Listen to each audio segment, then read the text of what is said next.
hormati Bapak Ibu Asesor Sertifikasi Dosen tahun 2026. Perkenalkan, saya Winda Devi Tiabe, merupakan salah satu dosen tetap di program studi Matematika Fakultas Matematika dan Ilmu Pengetahuan Alam Universitas Semarang.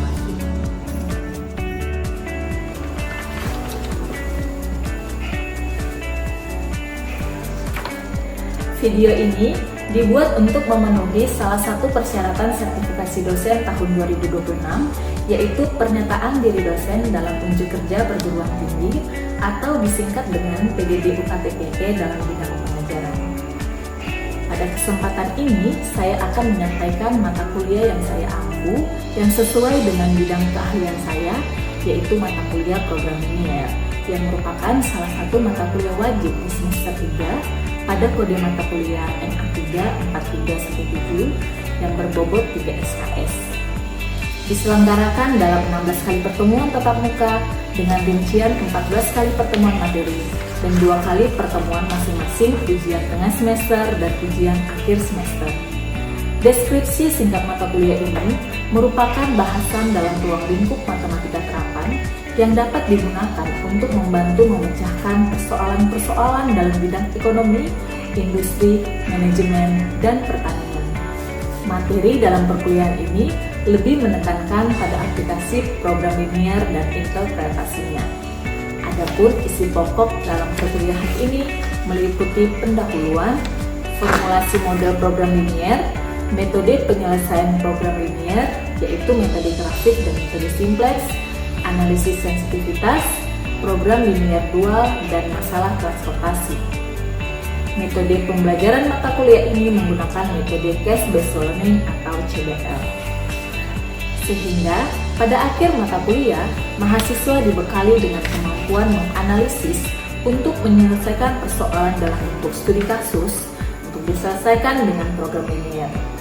Materi yang saya sampaikan didukung dengan beberapa referensi. Ada berupa buku referensi karya saya sendiri dan juga buku referensi karya ahli lainnya, serta artikel jurnal bereputasi yang memiliki nilai kebaharuan agar mahasiswa mampu mengikuti perkembangan pengetahuan teknologi masa kini. Adapun artikel jurnal dari penelitian saya adalah sebagai berikut. Untuk sistem penilaian berupa asesmen formatif yang dilakukan melalui kuis, tugas proyek, atau individu maupun kelompok, serta penilaian sikap dan keterampilan sesuai RTS. CPL, CPMK, dan CPMK pada mata kuliah ini terdapat seperti di samping ini.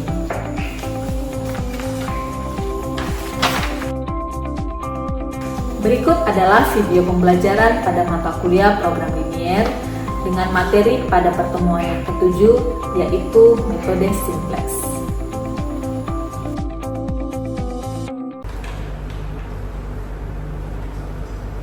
Selamat pagi semuanya. Pagi, Bu. Ya, pertemuan kita hari ini adalah pertemuan yang ke-7 dengan mata kuliah program linear. Materinya kita lanjutkan dari materi sebelumnya, itu adalah metode grafik. Pada pertemuan ke-7 ini kita lanjutkan materi kita dengan metode simplex. Oke?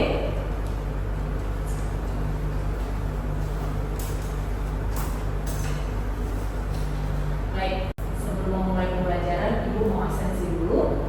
Apakah semuanya hadir? Atau ada yang tidak hadir? Hadir, Bu. Oke, bagus. Semuanya hadir.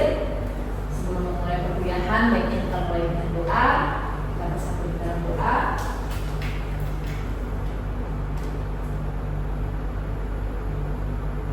Doa selesai.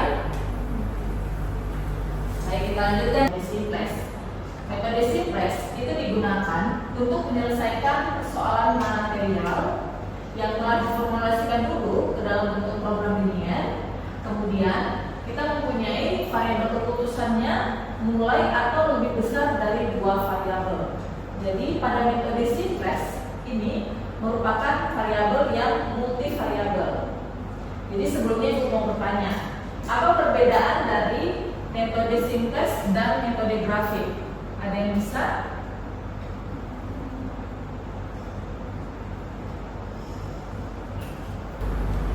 Ya, kalau metode simpleks itu bisa digunakan untuk dua variabel atau lebih bahkan untuk puluhan. Terus kalau metode grafik itu digunakan jika hanya ada dua variabel, bisa tiga namun sulit. Oke, bagus. Tepat ya jawabannya ya. Jadi untuk metode grafik dia hanya bisa diselesaikan dengan dua variabel. Sedangkan tadi pengertian dari metode simpleks dia multi variabel, bisa dari dua atau lebih variabel. Ya. Oke, selain itu metode grafik juga berdasarkan pada daerah persamaan atau intersection. Sedangkan untuk metode simpleks dia berdasarkan pada iterasi. Oke, jadi dapat kita simpulkan bahwa persoalan linear yang diselesaikan dengan metode grafik itu juga dapat diselesaikan dengan metode simpleks. Tapi tidak sebaliknya. Kalau dia bisa diselesaikan dengan metode simpleks, belum tentu bisa diselesaikan dengan metode grafik. Sedangkan metode grafik bisa diselesaikan dengan metode simpleks. Oke, bisa ya? Oke, itu untuk membuka pada pertemuan kita hari ini. Jadi capaian pembelajaran kita di metode simpleks ini, Ibu harap kita nanti bisa menyelesaikan persoalan pada studi kasus. Kemudian pada fungsi batasan itu ada penambahan slack variabel, gitu ya. Kita lihat di mana 2x1 lebih kecil sama dengan 8 berubah menjadi 2x1 ditambah. Jadi ada penambahan slack variabel kan? Karena dia persamaan 1, kita ambil penambahan slack variabelnya adalah si S1. Oke, maka 2x1 ditambah S1 itu sama dengan 8. Coba untuk batasan yang kedua ada yang bisa? Oke, coba Kak, 3x2 tambah S2 ya sama dengan 15. Oke, batasan yang ketiga 6x1 tambah S2 tambah S1 tambah S2 kemudian 30. Oke, batasan yang ketiga 6x1 ditambah 5x2 ditambah, karena ini persamaan yang ketiga maka kita tambahin variabel slacknya ya. Oke, kita tambahin variabel f. Variabel slack ketiga yaitu si S3. Sama dengan berapa dia? Sama dengan 30. Jadi tadi kita punya persamaan matematis ini, kita ubah dia ke dalam metode simpleks, bentuknya jadi seperti ini. Paham ya cara mengubahnya? Oke, sekarang kita masuk ke perhitungannya.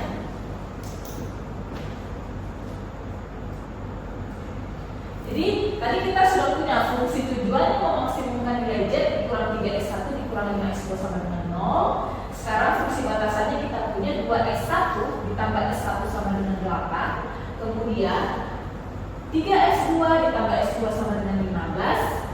6x1 ditambah 5x2 ditambah s3 sama dengan 30. Inilah sekarang fungsi metode simpleksnya. Langkah kita yang kedua yaitu menyusun persamaan-persamaan ke dalam tabel. Jadi ada yang dikatakan dengan tabel simpleks. Ya, langkah yang pertama kita lihat dulu ada yang dikatakan dengan nilai kanan pada tabel simpleks. Apa itu nilai kanan? Nilai kanan biasa disingkat dengan NK. Oke, nilai kanan itu sendiri definisinya adalah nilai pada sebelah kanan sebuah persamaan, yaitu yang di belakang tanda sama dengan. Seperti tadi pada batasannya, nilai kanannya ada siapa aja? Iya. Sedangkan pada fungsi tujuan nilai kanannya sebesar 0. Jadi pada fungsi tujuan di metode simpleks nilai kanan itu harus sama dengan 0. Kemudian pada si baris ada siapa-siapa? Ada Z, ada X1, ada X2, ada S1, S2, S3, dan terakhir ada si MK. Oke.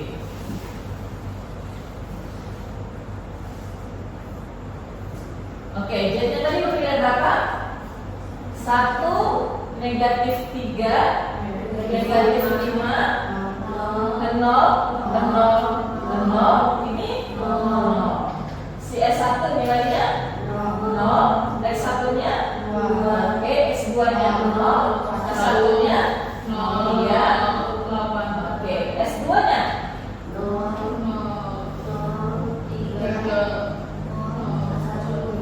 MK nya oke, S3 nya 0, 6, 5, 0, 0, 1, 30.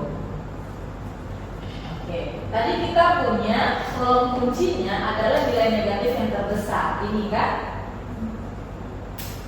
Maka kolom kunci ini, kolom pada X2 itu yang dikatakan dengan kolom kunci. Sekarang kita mau mencari yang dikatakan dengan baris kunci. Caranya tadi, katanya nilai kanan kita bagikan dengan sekian nilai pada kolom kunci. Berarti yang pertama kita punya 0 dibagi negatif 5. Kemudian 8 dibagi 0, 15 dibagi 3, 30 dibagi 5. Oke, ini hasilnya 0, ini 0, ini 5, ini 6. Oke, itu yang dikatakan dengan baris kunci. Kita lihat lagi. Nilai yang masuk pada kolom kunci juga masuk dalam baris kunci. Itu yang disebut dengan angka kunci. Kalau kita lihat angka yang terkecil pada hasil pembagian kita tadi, siapa angka yang terkecilnya? Angka 5 kan? Oke, 5 itu kan hasil pembagian dari sini kan? 15 dibagi 3. Inilah yang dikatakan dengan baris kunci. Oke? Jadi angka kunci itu mana? Yang teriris 2 kali, yang kena di kolom kunci dan kena di baris kunci. Siapa dia? Iya. Lanjutkan. Yang selanjutnya, langkah yang kelima, kita mau mengubah nilai-nilai pada baris kunci.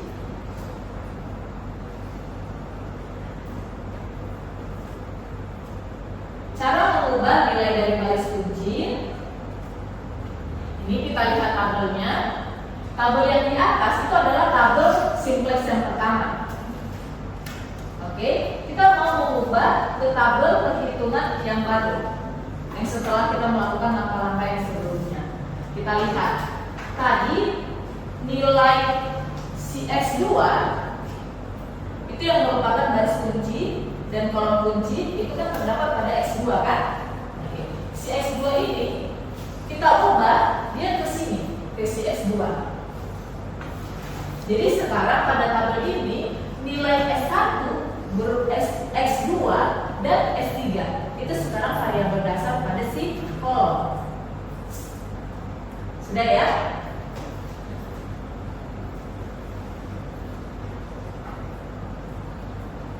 Oke, sekarang tadi karena 5 adalah angka yang terkecil, maka 3 tadi yang dikatakan dengan angka kunci. Kita ubahlah sekarang perhitungan yang sudah kita peroleh ini, kita masukkan ke dalam tabel baru pada si X2. Nilai Z-nya kan sama dengan 0. Ya, masukkan nilai S1 siapa sekarang? Si 0 tadi kita ambil, 0 dibagi negatif 5. Kemudian di X2 angka kuncinya kan 3. Tadi angka sebelumnya kan di sini 3 kan? Jadi nilai sebelumnya ini dibagikan dengan si angka kunci. 3 dibagi 3 itu hasilnya sama dengan 1. Selanjutnya 0 dibagi dengan 3, 1 dibagi dengan 3. Oke. Iya. Oke. Sekarang tadi kan kita sudah mengubah nilai-nilai pada baris kunci. Sekarang kita mengubah nilai-nilai selain baris kunci.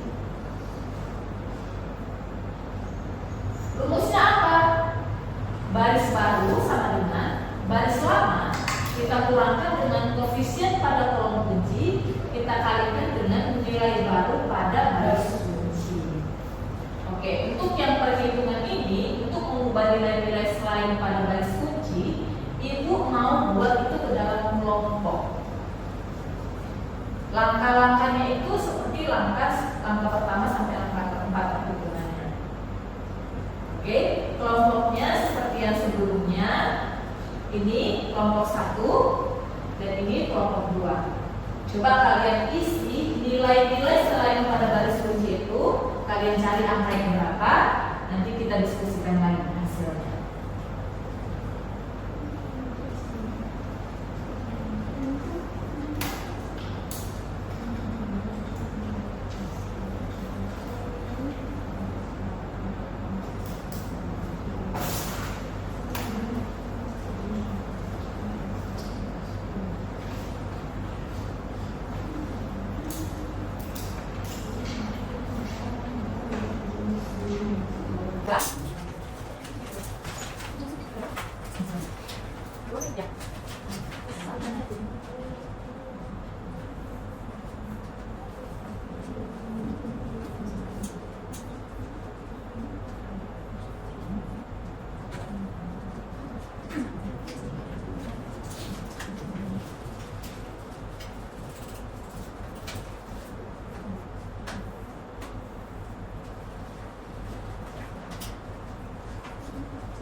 Oke, coba itu baris 1, baris 2, dan baris 3. Diagramnya ada di sini. Coba Natali kelompok 1 dong. Natali masukkan ke dalam tabel sequence yang baru.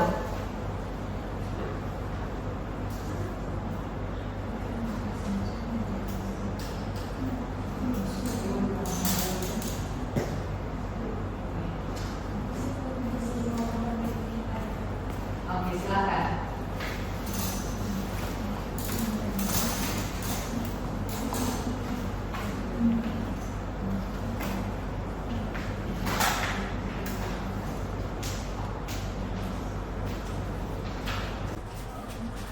Sampai dapat saya bawa sebentar saya ya. Oke.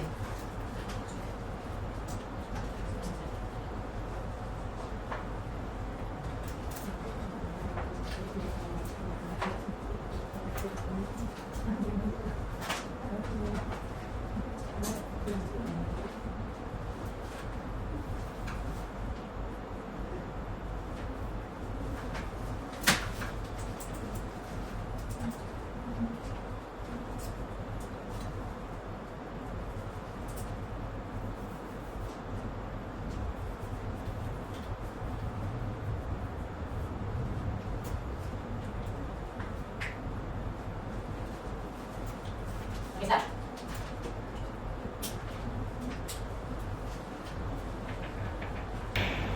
Oke. Coba kita lihat hasil dari perhitungan pada kelompok 1 untuk mencari nilai-nilai selain baris kunci. Itu ada di bawah tabel sumber 1. Kita lihat ya apakah mereka benar mengerjakannya. Oke.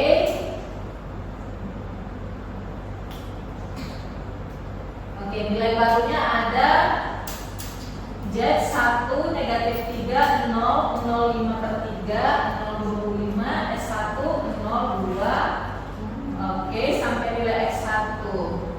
Ya, sudah benar ya untuk kelompok 1 ya, hasil perhitungan kalian di nilai-nilai selain baris kunci. Jadi kita lanjutkan lagi. Kalau kita lihat pada nilai Z ini, huruf A ini merupakan sudah optimal atau tidak? Belum ya, kenapa? Karena masih ada nilai negatif. Oke, masih terdapat nilai negatif, yaitu siapa negatif 3. Jadi kita melanjutkan iterasinya, kita lanjutkan perhitungan untuk iterasi berikutnya sampai nilai Z-nya itu bertambah positif. Berhubung kelompok 1 tadi sudah menyelesaikan untuk nilai-nilai selain baris kunci, sekarang ibu mau ke kelompok 2. Coba kelompok 2 kalian kerjakan untuk tabel berikutnya.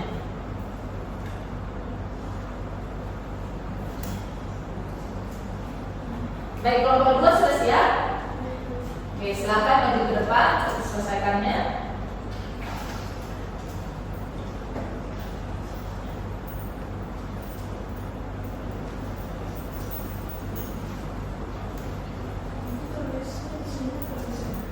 Di sebelah aja yang tabel ya.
Ya.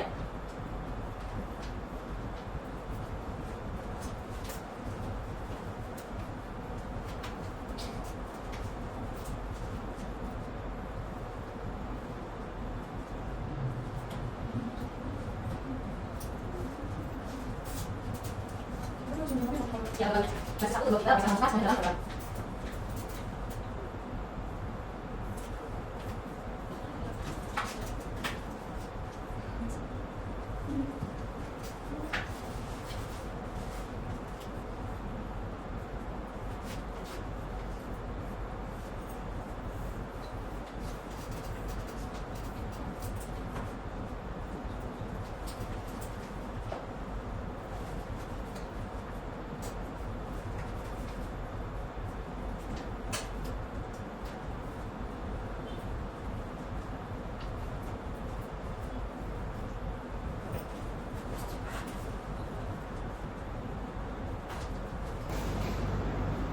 Sudah?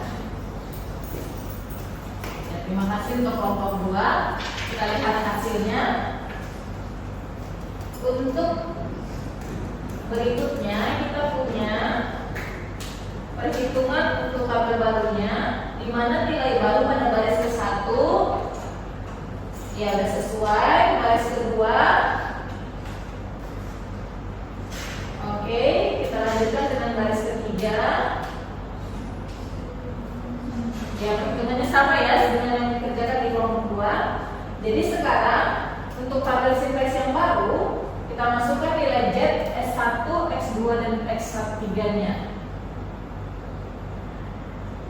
Oke. Yang ada di slide dengan yang ada di papan tulis hasil pekerjaan dari kelompok 2 sudah sama. Jadi kalau kita lihat fungsi tujuan yaitu si Z, masih ada nggak yang bernilai negatif? Tidak ada, seperti semua atau? Itu artinya fungsinya sudah optimal.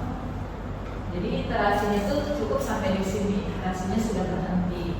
Jadi dari hasil tabel ini kita peroleh nilai si X1 itu sama dengan 5/6 ya. Nilai X2-nya itu sama dengan 5, sedangkan Z maksimumnya itu adalah 27/1. Oke. Oke. Baik, demikian untuk materi kita pada hari ini mengenai metode simplex. Ada pertanyaan?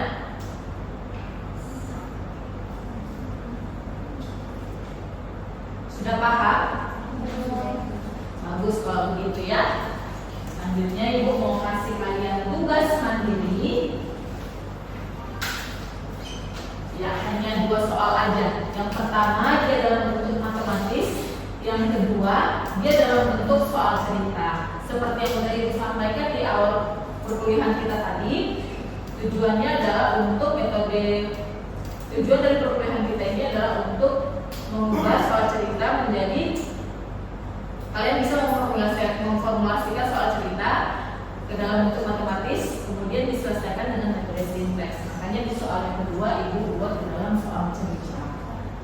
Oke, tugasnya deadline-nya dikumpul besok jam 16.00. Kelompok Ibu ya. Oke, kalau begitu cukup sekian pertemuan kita di hari ini. Selamat siang. Selamat siang, Ibu. Sama-sama.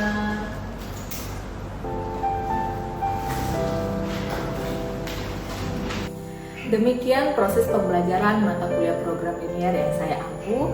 Semoga dapat menjadi gambaran terhadap kinerja pengajaran pada program studi matematika.